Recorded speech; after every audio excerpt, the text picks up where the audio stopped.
বেলঘরে গ্রামে গোবিন্দ মুখোপাধ্যায়ের বাটিতে শ্রীরামকৃষ্ণ নরেন্দ্র প্রভৃতি ভক্ত সঙ্গে কীর্তনানন্দে।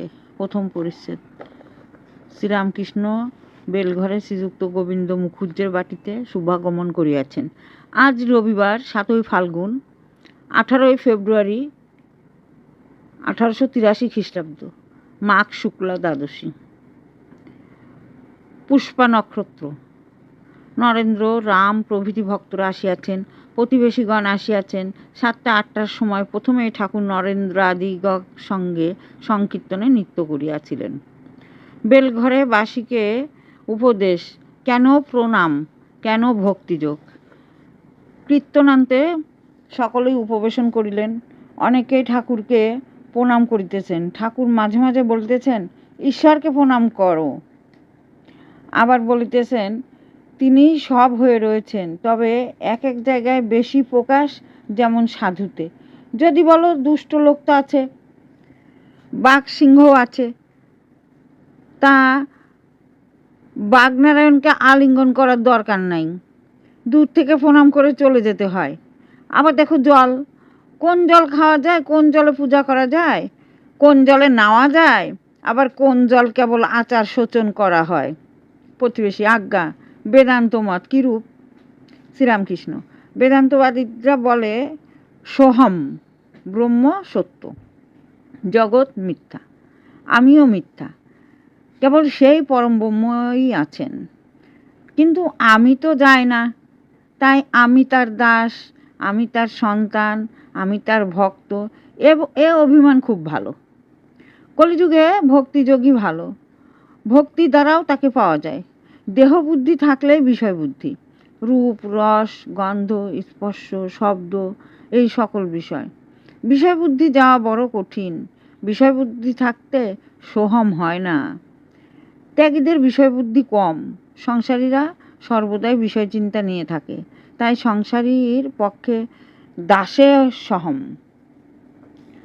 বেলঘরবাসী ও পাপবাদ। প্রতিবেশী, আমরা পাপী, আমাদের কি হবে? শ্রীরামকৃষ্ণ, তার নাম গুণ কীর্তন করলে দেহের সব পাপ পালিয়ে যায়। দেহ বৃক্ষে পাপ পাখি, তার নাম কীর্তন যেন হাততালি দেয়া।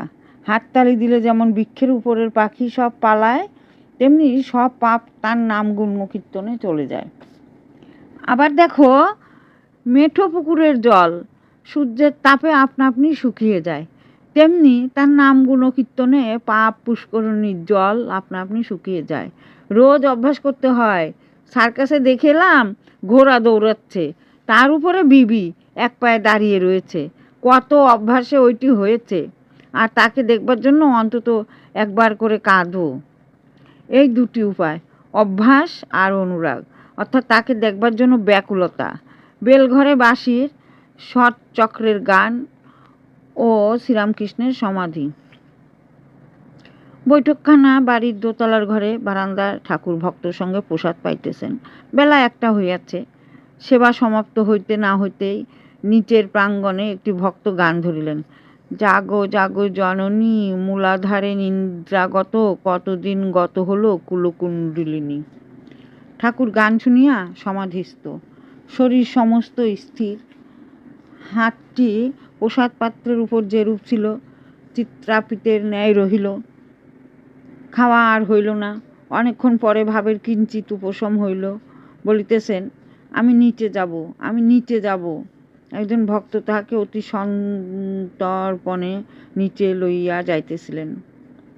প্রাঙ্গণেই সকালে নাম সংকীর্তন ও প্রেমানন্দে ঠাকুরের নৃত্য হইয়াছিল। এখনও শতরঞ্চি ও আসন পাতা রয়েছে। ঠাকুর এখনও ভাবাবিষ্ট। গায়কের কাছে আসিয়া বসিলেন। গায়ক এতক্ষণে গান থামাইয়াছিলেন। ঠাকুর অতি দীনভাবে বলিতেছেন, বাবু, আর একবার মায়ের নাম শুনব। গায়ক আবার গাইতেছেন, জাগো জাগো জননী মূলাধারে নিদ্রাগত, কতদিন গত হলো কুলকুণ্ডলিনী। সকার্য সাধনে চলমা শিরমধ্যে, পরম শিব যথা সহস্র দলপদ্মে। করি শতচক্র ভেদ মাগো ঘুচাও মনের ক্ষেত চৈতন্য রূপিণী। গান শুনিতে শুনতে ঠাকুর আবার ভাবাবিষ্ট।